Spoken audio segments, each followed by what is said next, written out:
সকলো সময়তে খেতি কৰাৰ ব্যৱস্থা কৰিম। খেতি কৰা মানুহবিলাকক সকলোকে আমি খাজনা ফ্ৰী কৰি দিম আৰু প্ৰত্যেকখন গাঁৱতে আমি 4খনৰ পৰা 5খন ট্ৰেক্টৰ দিম আৰু ট্ৰেক্টৰ দি সকলো মানুহে যাতে বছৰত সকলো সময়তে খেতি কৰে। এবাৰ শালি খেতি, এবাৰ গৰু খেতি, এবাৰ সৰিয়হ খেতি বা শাক পাচলি খেতি, 3বাৰ যাতে এডৰা পথাৰতে খেতি কৰি মানুহজন ধনী হয় তাৰ ব্যৱস্থা কৰাটো আমি প্ৰথম পানী আমি প্ৰত্যেকটা পথাৰত আমি পানী যোগান ধৰিব পাৰোঁ। এইটো হ'ল আমাৰ কথা। আৰু প্ৰত্যেকজন খেতিয়কক আমি এডৰা পথাৰত 3বাৰ খেতি কৰাই খেতিয়কজনক ধনী কৰি পেলোৱা বৰ্তমান কংগ্ৰেছৰ কথা কওঁ, তেতিয়াহ'লে কংগ্ৰেছৰ কথা আপোনালোকে সকলোৱে জানে যে কংগ্ৰেছে এইবাৰ শিৱসাগৰ জিলাত চাগে এটাও জিলা পৰিষদ নিজিকে, কিন্তু তেওঁলোকে আমাক হৰুৱাবৰ কাৰণে চিট দিছে। আমাৰ ৰংপুৰ জিলা পৰিষদ মোৰ শিৱসাগৰ সমষ্টিত ৰংপুৰ জিলা পৰিষদত তেওঁলোকে কেণ্ডিডেট দি দিছে এগৰাকী মুছলমান মহিলা। তাত মুছলমান আছে 20%। জিকিবৰ কাৰণে নহয়, অখিল গগৈক হৰুৱাবৰ কাৰণে যাতে 2026 চনত অখিল গগৈক কেইটামান কম চিট দিলেও হয়, তেওঁ যাতে ভয় খাই থাকে কংগ্ৰেছৰ ওচৰত, সেইকাৰণে বিজেপিক সহায় কৰিবলৈ তেওঁলোকে এতিয়া ইলেকশ্যনত এনেকৈ কেণ্ডিডেট দিছে। মই আপোনালোকক প্ৰতিশ্ৰুতি দিছো, যদি ৰাইজৰ দলে ক্ষমতা দখল কৰিব পাৰে, ৰাইজৰ দলে যদি চৰকাৰ ৰাখে, মই অখিল গগৈক আপোনালোকক মুক্ত পথে চিঞৰি চিঞৰি কৰা কৰিছো। যদি থেকে আমাৰ হাতলৈ ক্ষমতা আহিব, তেতিয়া আমাৰ তৃতীয় কামটো হ'ব অসমৰ প্ৰত্যেকখন গাঁৱৰ চুবুৰীত, প্ৰত্যেকখন গাঁৱৰ চুবুৰীত, প্ৰত্যেকখন নগৰৰ বস্তি, প্ৰত্যেকখন বাগানৰ লাইনত আমি প্ৰত্যেকতে একোটা 2টা 3টা এনেকৈ সৰু সৰু উদ্যোগ স্থাপন কৰি সৰু সৰু উদ্যোগ। আপোনালোকৰ গাঁৱত যদি বিলাহী খেতি হয়, তেতিয়াহ'লে বিলাহীৰ পৰা চচ বনোৱাৰ ইণ্ডাষ্ট্ৰী। আপোনালোকৰ গাঁৱত যদি কি কয় ভীমকল খেতি হয়, ভীমকলৰ পৰা চেৰেলেক বনোৱাৰ ইণ্ডাষ্ট্ৰী।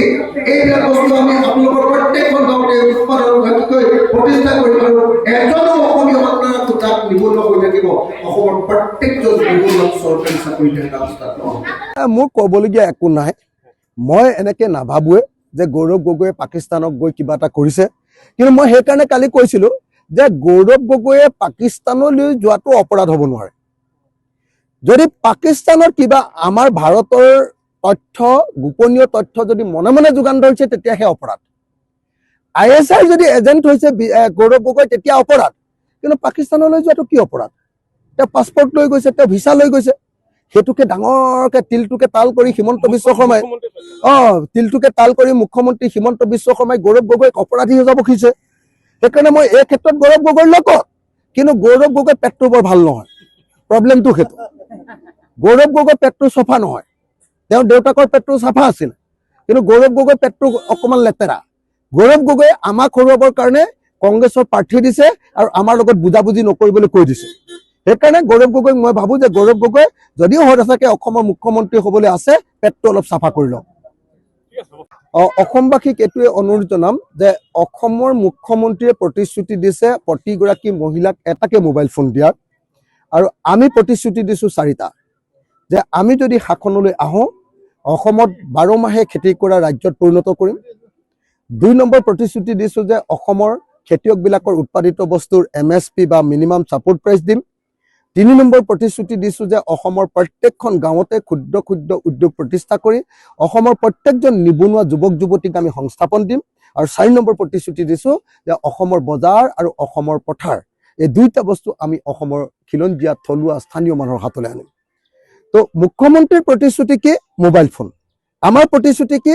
অসমক বছৰৰ সকলো সময়তে খেতি কৰোৱা আৰু অসমৰ প্ৰত্যেকজন যুৱক যুৱতীক চাকৰি দিয়া। গতিকে ইয়াকে চাই অসমৰ ৰাইজে নিশ্চয় এটা শুদ্ধ সিদ্ধান্ত গ্ৰহণ কৰিব যে বিজেপিক ভোট দিলে টুপ পাব, টুপ।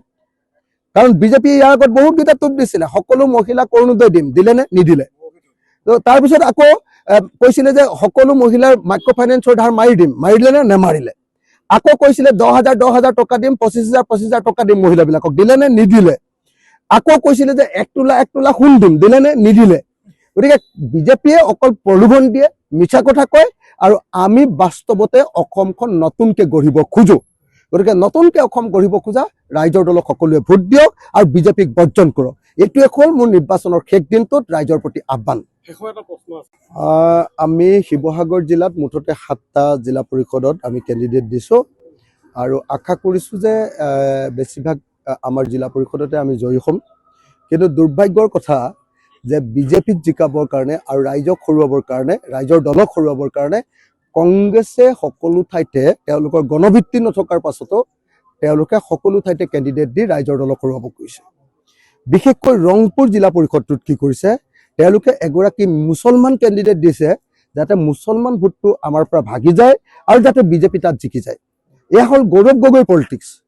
তেওঁলোকে ভাবে যে যদি আমি জিলা পৰিষদত ভাল ৰিজাল্ট দেখুৱাব পাৰোঁ, পঞ্চায়তত ভাল ৰিজাল্ট দেখুৱাব পাৰোঁ, তেতিয়াহ'লে আমি শিৱসাগৰ আৰু ডিমৌ দুইটা সমষ্টিয়ে ডিমাণ্ড কৰি দিম।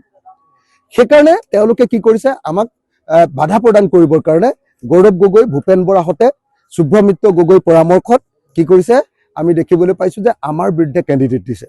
সেইকাৰণে এইটো এটা বৰ দুৰ্ভাগ্যজনক ঘটনা। আমি কংগ্ৰেছক বাৰম্বাৰ কৈছিলোঁ যে একেলগে ইলেকশ্যন খেলোৱা হওক, কিন্তু কংগ্ৰেছে একেলগে ইলেকশ্যন নেখেলি আমাৰ বিৰুদ্ধে কেণ্ডিডেট দিছে। সেইকাৰণে মই কংগ্ৰেছ দলৰ সমৰ্থকসকলক আহ্বান জনাইছোঁ যে কংগ্ৰেছ দলৰ শিৱসাগৰত ভোট দি একো লাভ নাই। শিৱসাগৰ জিলাখনৰ ভিতৰত উজনি অসমত কংগ্ৰেছক ভোট দি একো লাভ নাই। গতিকে আমাৰ য'ত কেণ্ডিডেট আছে তাত আমাক দিয়ক, আৰু য'ত আমাৰ কেণ্ডিডেট নাই তাতহে কংগ্ৰেছ দলক ভোট দিয়ক। মই সকলোকে আহ্বান জনাইছোঁ যে ৰাইজৰ দলৰ কেণ্ডিডেট য'ত আছে তাত ৰাইজৰ দলৰ কেণ্ডিডেটক ভোট দিয়ক, আৰু য'ত ৰাইজৰ দলৰ কেণ্ডিডেট নাই তাতহে কংগ্ৰেছ দলক ভোট দিয়ক।